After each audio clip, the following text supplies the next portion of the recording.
Shalom everyone, I am Priya, a student of the Holy Torah at ACTC Seminary. ఈ వారం తోరా గ్రంథంలో 45వ పర్ష వాయత్ Canaan. వాయత్ Canaan అనగా మరియు నేను వేడుకొన్నాను అని అర్థం. ఇది సెఫర్ తోరా నందు 45వ పర్ష. సెఫర్ దెవారిం లేదా ద్వితీయోపదేశ కాండమునందు ఇది 2వ పర్ష. ఈ పర్ష యొక్క 2వ అలియా వాక్య భాగములు. దెవారిం లేదా ద్వితీయోపదేశ కాండము 4వ అధ్యాయం 5వ వచనం నుండి 40వ వచనం వరకు.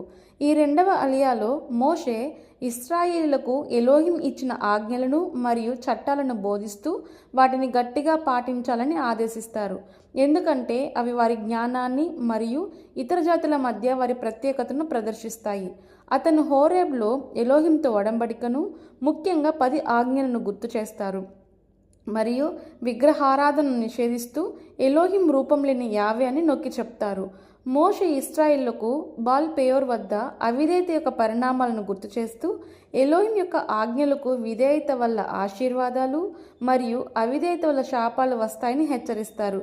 అతను ఇశ్రాయేళ్ల ప్రత్యేక బంధాన్ని ఎలోహింతో, ఆయన వారిని ఐగుప్తు నుండి విమోచించిన సంఘటనను గుర్తు చేస్తూ వారి విశ్వాసాన్ని బలపరుస్తారు. ఈ భాగం ఎలోహిం యొక్క ఏకత్వం, చట్టాలకు విధేయత మరియు ఇశ్రాయేళ్ల ఎలోహిం సంబంధమైన ఎన్నిక యొక్క ప్రాముఖ్యతను నొక్కి చెప్తుంది. ప్రియమైన స్నేహితులారా, మరిన్ని తోరా పాఠాల కోసం మా యూట్యూబ్ ఛానల్ను సబ్స్క్రైబ్ చేయండి. షలోమ్ లెహిత్రోత్.